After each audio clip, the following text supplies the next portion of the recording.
श्री शिव महापुराण। श्री शिव महापुराण की विद्येश्वर संहिता। शिव स्तुति। सबसे पहले उस भगवान शंकर की स्तुति की गई है जो आदि, मध्य और अंत में समान है। इनके 5 मुख है और वे सृष्टि की रचना, पालन, संहार, तिरोभाव और अनुग्रह से 5 कार्य करते हैं। प्रयाग में ज्ञान यज्ञ। धर्म क्षेत्र प्रयाग में जहाँ गंगा यमुना का संगम है, वहां तेजस्वी मुनियों ने एक विशाल ज्ञान यज्ञ किया। सूत जी का आगमन। उस यज्ञ का समाचार सुनकर व्यास जी के शिष्य महामुनि सूत जी वहां पहुंचे। मुनियों ने उनका विधिवत स्वागत किया और हाथ जोड़कर विनती की। मुनियों ने प्रश्न पूछा।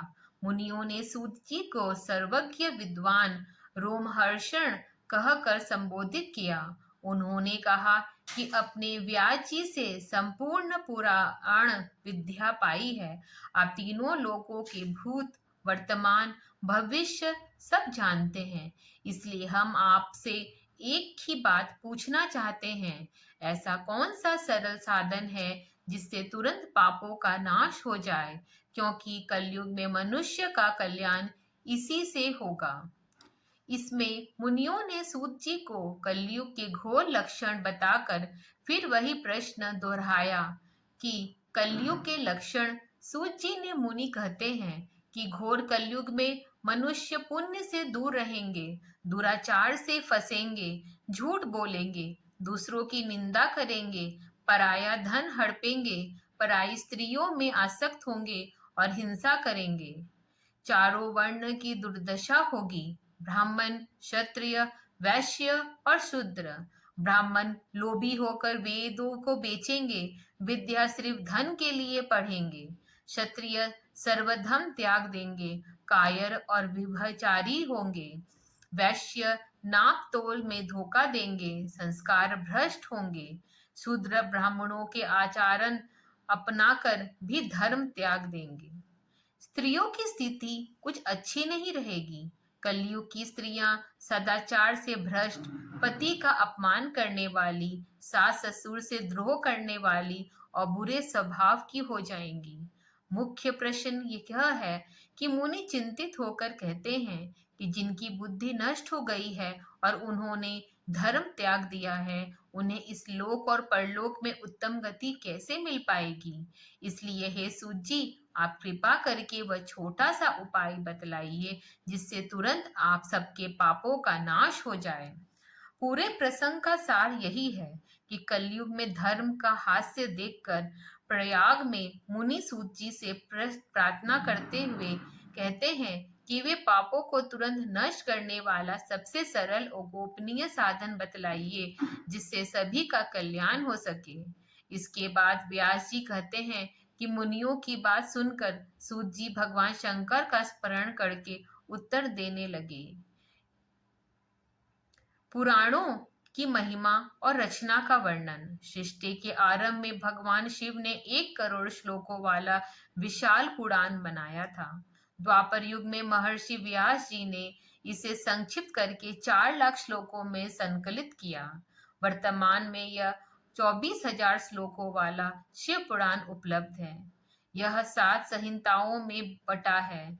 विद्वेश्वर, रुद्र, शतरुद्र, कोटि रुद्र, उमा, कैलाश, वायवीय। यह पुराण वेदों के समान प्रामाणिक है। तीनों तपों को नष्ट करने वाला और धर्म, अर्थ का मोक्ष देने वाला है। इसे पढ़ने सुनने से मनुष्य भगवान शिव का प्रिय होकर परम गति पाता है। मुनियों का प्रश्न और कलयुग का वर्णन। प्रयाग में गंगा यमुना संगम पर मुनियों ने ज्ञान यज्ञ किया। वहां व्यास जी के शिष्य सूत जी आए। मुनियों ने सूत जी से पूछा, कलयुग में पापों को तुरंत नष्ट करने वाला सरल साधन कौन सा है। कलयुग के लक्षण बताते हुए मुनियों ने कहा, मनुष्य दुराचारी, झूठे, परधन पर स्त्री में आसक्त, हिंसक होंगे। ब्राह्मण लोभी, क्षत्रिय कायर, वैश्य धोखेबाज और शूद्र धर्महीन होंगे। स्त्रियां पति का अपमान करेगी। ऐसे समय मुक्ति कैसे मिलेगी। मुक्ति के 3 महासाधन श्रवण, कीर्तन, मनन? सूत जी ने उत्तर दिया कि भगवान शिव की प्राप्ति ही साध्य है और उनकी सेवा ही साधन है। सबसे श्रेष्ठ साधन तीन है। साधन अर्थ: श्रवण, कानों में भगवान शिव के नाम, गुण, लीलाओं का श्रवण सुनना, यह पहला और प्रमुख साधन है। कीर्तन, वाणी से उनका नाम गुणों का गान करना। मनन, मन से उनके स्वरूप का निरंतर चिंतन करना श्रेष्ठ साधन है और महेश्वर की कृपा से मिलता है। इन तीनों से धीरे धीरे रोग नष्ट होते हैं, संसारिक आनंद छूटता है और सालोक्य, सामीप्य आदि मुक्ति मिलती है। भक्ति से ही शिव का साक्षात्कार होता है, दूसरे उपाय से नहीं। सनत कुमार व्यास संवाद की कथा। इस साधन का महत्व बताने के लिए सूत जी एक प्राचीन कथा सुनाते हैं। एक बार व्यास जी सरस्वती नदी के तट पर तप कर रहे थे। वहां ब्रह्मपुत्र सनत कुमार आए। व्यास जी ने उनसे पूछा कि सभी तत्वों से परे परापत पर पुरुष कौन है? सनत कुमार ने बताया, वह सत्य पदार्थ भगवान शिव ही है। उन्होंने कहा कि पहले मैं भी भटक कर मंदराचल गया था। वहां भगवान शिव नंदिकेश्वर ने मुझ पर कृपा करके यही बताया कि श्रवण, कीर्तन और मनन ये तीनों ही वेद संपन्न साधन है और मुक्ति के साक्षात कारण है। यह बात स्वयं शिव ने उससे कही थी। अंत में ऋषियों का नया प्रश्न। ऋषियों ने फिर पूछा कि जो व्यक्ति श्रवण आदि तीनों साधनों से भी असमर्थ हो, वह बिना यत्न के किस कर्म से मोक्ष पा सकता है? कलयुग में पापों से मुक्ति और शिव प्राप्ति के लिए वेदों द्वारा प्रमाणित सबसे सरल और श्रेष्ठ उपाय भगवान शिव का श्रवण, कीर्तन और मनन है। यही सभी मनोकामनाओं को सिद्ध करने वाला और महासाधन है। अन्य देवता की पूजा सिर्फ मूर्ति में होती है, पर भगवान शिव की पूजा लिंग और मूर्ति दोनों में क्यों की जाती है? सूत जी का उत्तर: यह बहुत गोपनीय विषय है। इसका उत्तर स्वयं महादेव ही दे सकते हैं। इसका समाधान बताने के लिए सूत जी का प्राचीन कथा सुनते हैं। पहले सनत कुमार जी मंदराचल पर्वत पर तप कर रहे थे। वहां नंदीश्वर आए। सतकुमारों ने पूछा, शिव के सिवा अन्य देवताओं की पूजा में सिर्फ मूर्ति होती है, लिंग नहीं। शिव की पूजा के लिए और विग्रह दोनों क्यों? नंदेश्वर का उत्तर: भगवान शिव के दो रूप हैं, निष्कल यानी निराकार, अंग आकार से रहित। शिवलिंग यह शिव के निराकार ब्रह्म स्वरूप का प्रतीक है। साकार लिंग आकार सहित। शिव मूर्ति विग्रह यह शिव के साकार स्वरूप का प्रतीक है। शिव ही एकमात्र ऐसे देव हैं जो सकल और निष्कल दोनों हैं, इसलिए उनकी पूजा में लिंग और मूर्ति दोनों का प्रयोग होता है। अन्य देवता साकार ब्रह्म नहीं है, इसलिए उनके लिए निराकार लिंग उपलब्ध नहीं है। ज्योतिर्लिंग के प्रकट होने की कथा। एक बार ब्रह्मा और विष्णु में विवाद हुआ कि दोनों में बड़ा कौन है। देवताओं की प्रार्थना पर भगवान महादेव एक विशाल अग्निस्तंभ ज्योतिर्लिंग के रूप में उनके बीच प्रकट हुए। ब्रह्मा और विष्णु उस स्तंभ का आदि अंत ढूंढने चले। विष्णु ने हार मान ली, पर ब्रह्मा ने झूठ बोला। इससे प्रसन्न होकर शिव साक्षात प्रकट हुए। उन्होंने कहा, आज का दिन महान है, तुम दोनों ने मेरी पूजा की है। शिवरात्रि की उत्पत्ति कैसे हुई? शिव ने कहा कि आज की तिथि शिवरात्रि के नाम से प्रसिद्ध होगी। जो इस दिन व्रत रखकर मेरी पूजा करेगा, उसे 1 साल की निरंतर पूजा का फल एक ही दिन में मिल जाएगा। लिंग स्थान अरुणाचल की महिमा। शिव ने कहा कि मैं यहाँ लिंग रूप में प्रकट हुआ, इसलिए यह स्थान लिंग स्थान कहलाएगा। यहाँ प्रकट हुआ अग्नि जैसा शिवलिंग आगे अरुणाचल नाम से प्रसिद्ध होगा। यहाँ मरने से मोक्ष मिलता है। शिव पूजा की विधि और फल। क्या करना चाहिए शिव पूजा के लिए? अपनी शक्ति के अनुसार धन से शिवलिंग या मूर्ति की सेवा करें। मंदिर, गोपुर, तीर्थ बनवाएं। वस्त्र, गंध, पुष्प, धूप, दीप, नैवेद्य अर्पित करें। छत्र, चवड़, ध्वजा चढ़ाएं। प्रदक्षिणा नमस्कार जप करें। सबसे सरल उपाय, यदि श्रवण कीर्तन मनन न कर सके तो सिर्फ शिवलिंग या मूर्ति की पूजा करने से भी भगवान शिव प्रसन्न होकर सिद्धि दे देते हैं। लिंग पूजा का फल, शिवलिंग की स्थापना करने से उपासक को शिव की समानता प्राप्त होती है।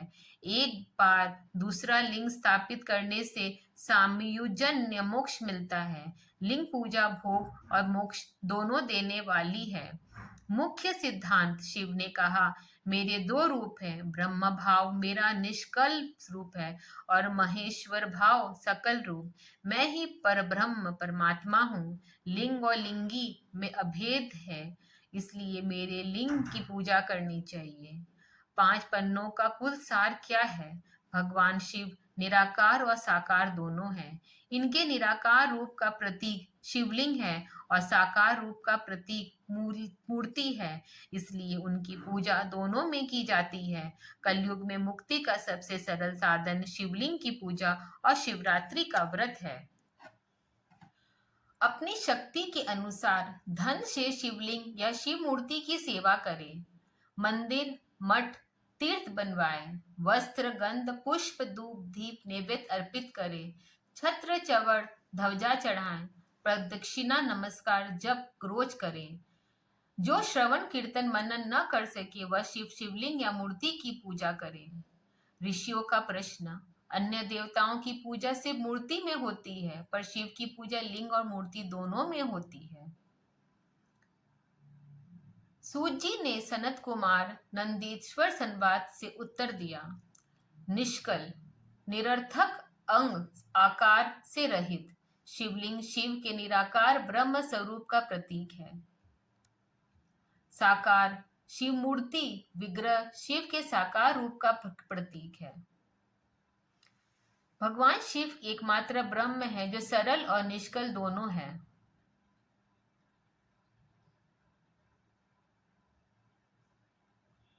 ब्रह्मा विष्णु विवाद। एक बार ब्रह्मा और विष्णु में श्रेष्ठता को लेकर विवाद हुआ। अग्नि स्तर पर प्रकट हुए देवताओं की प्रार्थना पर महादेव उनके बीच एक अनंत ज्योतिर्लिंग अग्निस्तंभ में रूप में प्रकट हो गए और उसी में वो समा गए। मेरे मुख से सबसे पहले ओमकार प्रकट हुआ। यह मेरा ही स्वरूप है। मेरे 5 मुख में आकार, उकार, मकार, बिंदु और नाद प्रकट हुए। इनसे ओम बना। पंचाक्षर मंत्र, ओम से ही नमः शिवाय यह पंचाक्षर मंत्र निकला। इससे गायत्री वेद और करोड़ों मंत्र प्रकट हुए। यह मंत्र भोग और मोक्ष दोनों देने वाला है। लिंग पूजा का सर्वोत्तम फल, दीक्षा। शिव ने ब्रह्मा विष्णु को पर्दा करके मंत्र की दीक्षा दी। दोनों ने गुरु दीक्षा में स्वयं को ही समर्पित कर दिया। स्तुति, ब्रह्मा विष्णु ने शिव को निष्कल, सकल, पंचमुख, प्रणवलिंग, सृष्टि पालन, संहारकर्ता कहकर स्तुति की। पूजा का समय, आद्र नक्षत्र युक्त चतुर्दशी को प्रणव का जप अक्षर फल देते हैं। शिवलिंग का दर्शन प्रातः काल में करना चाहिए। लिंग ही श्रेष्ठ। शिव बोले कि मूर्ति की अपेक्षा लिंग का स्थान ऊपर है। मुमुक्ष को मुख्य रूप से शिवलिंग की ही स्थापना करनी चाहिए। एक लिंग की स्थापना से मेरी समानता और दूसरा लिंग स्थापित करने से सामयोजित मोक्ष मिलता है। भगवान शिव निराकार, निष्कल और साकार सकल दोनों हैं, इसलिए उनकी पूजा शिवलिंग और मूर्ति दोनों में होती है। कलयुग में शिवलिंग की पूजा, शिवरात्रि का व्रत और ओम नमः शिवाय का जप मोक्ष को सबसे सरल श्रेष्ठ साधन है। शिवलिंग की स्थापना कैसे करें?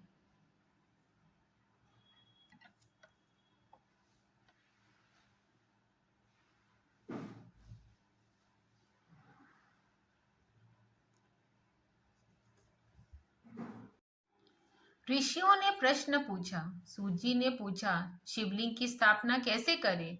उनका लक्षण, पूजा विधि, देश काल और किस द्रव्य से निर्माण हो।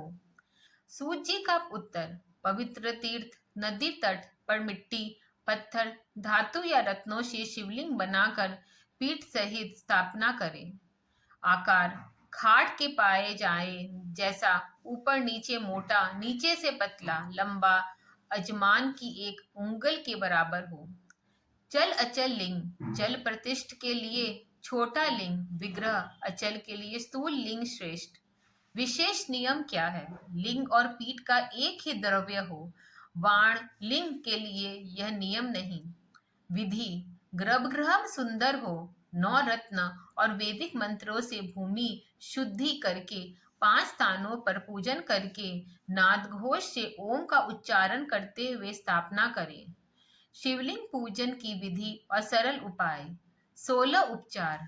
वा आवाहन, आसन, आर्य, पाद, आचमन, स्नान, वस्त्र, यज्ञोपवीत, गंध, पुष्प, धूप, दीप, नैवेद्य, तांबूल, नीराजल, नमस्कार और विसर्जन।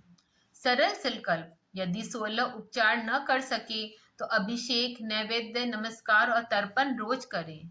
सबसे आसान। मिट्टी, आटा, गोबर, फूल, फल, गुड़ या अन्य से शिवलिंग बनाकर पूजन करें, या प्रतिदिन 100,000 प्रणव ओम या पंचाक्षर नमक शिवाय का जाप करें। दोनों संध्याओं में 1000 जप से श्रीपद मिलता है। जप का नियम। मानसिक जप सबसे श्रेष्ठ है। अन्य समय उपांशु जप करें, इतने धीमे कि दूसरा न सुन सके। मंत्र जप का फल और नियम क्या है? पंचाक्षर ओम नमः शिवाय, द्विजों के लिए अंत में नमः, स्त्रियों के लिए सिर्फ शिवाय नमः।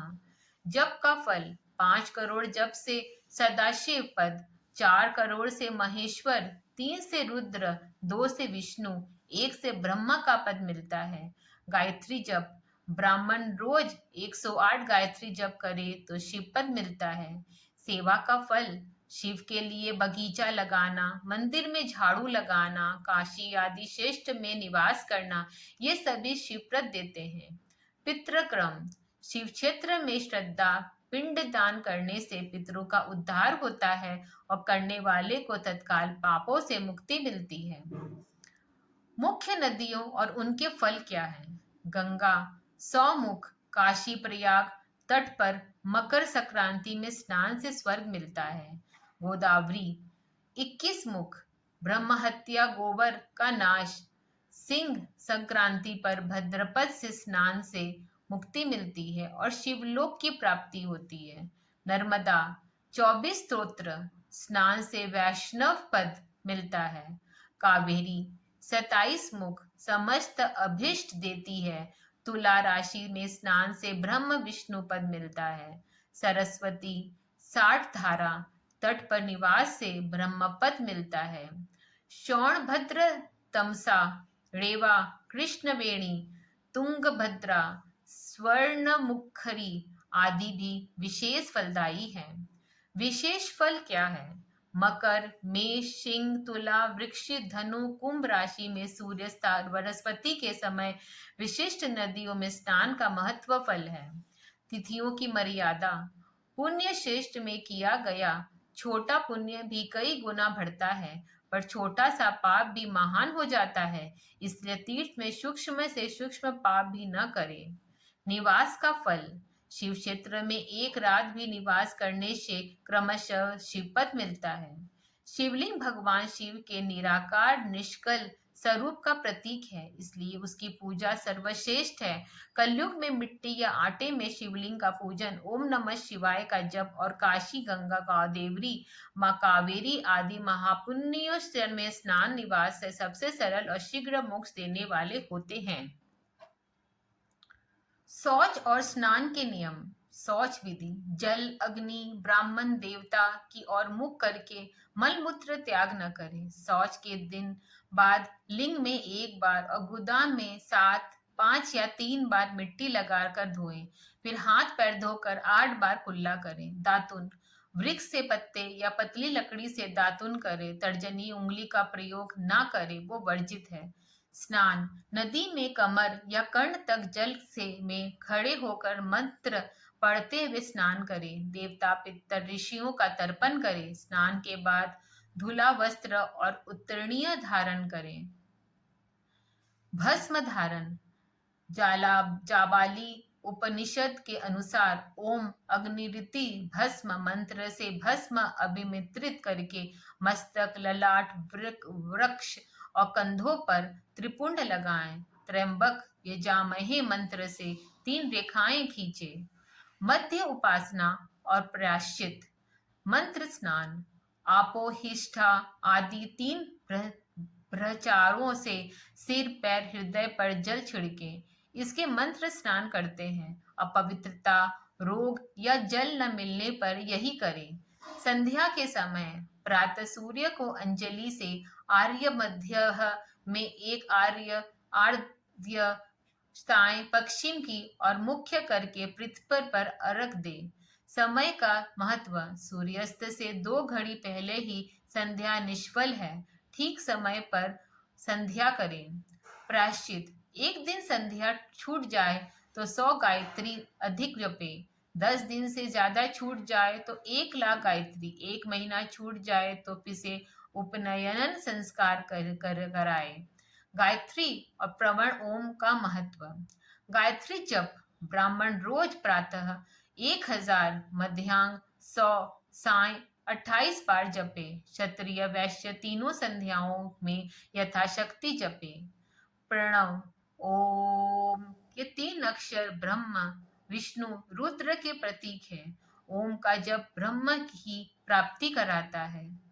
पटचक्र शरीर में मूलाधार से सहस्त्र तक 6 चक्रों में क्रमशः विघ्नेश्वर, ब्रह्मा, विष्णु, ईश, जीवात्मा और परमेश्वर स्थित है। इनमें वह ब्रह्म में हूँ की भावना से ओम जपे।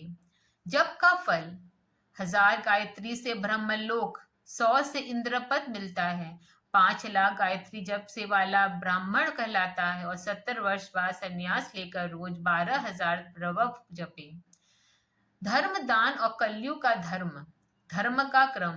धर्म से अर्थ, अर्थ से भोग, भोग से वैराग्य, वैराग्य से मोक्ष मिलता है। कलयुग का विशेष धर्म क्या है? सतयुग में ध्यान, क्षेत्र से तप, द्वापर में यज्ञ से ज्ञान मिलता है। कलयुग में प्रतिमा पूजा से ज्ञान लाभ होता है। दान की महिमा क्या है? 100 वर्षों तक 5 ब्राह्मणों को जीविका देने से ब्रह्मलोक, 1000 कुटुंबों को देने से इंद्रलोक, 10,000 को देने से ब्रह्मलोक मिलता है। न्याय का धन। ब्राह्मण दान याजन से, क्षत्रिय बाहुबल से, वैश्य कृषि गोरक्षा से धन कमाए। न्याय से कमाए धन का दान ज्ञान सिद्धि देता है।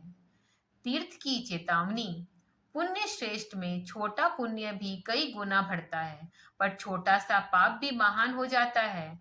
मानसिक पाप वज्रलेप बनकर कई कल्पों तक पीछा नहीं छोड़ता।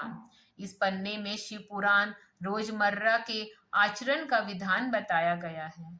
शुद्धि, स्नान, संध्या, भस्म, त्रिपुंड और ओम गायत्री जप से ब्रह्म पद मिलता है। कलयुग में मूर्ति पूजा और दान सबसे बड़े धर्म हैं, पर तीर्थों में अत्यंत सावधान रहना चाहिए क्योंकि वहां पाप बहुत भारी हो जाता है। कल हम आगे श्रवण करेंगे। ओम नमः शिवाय।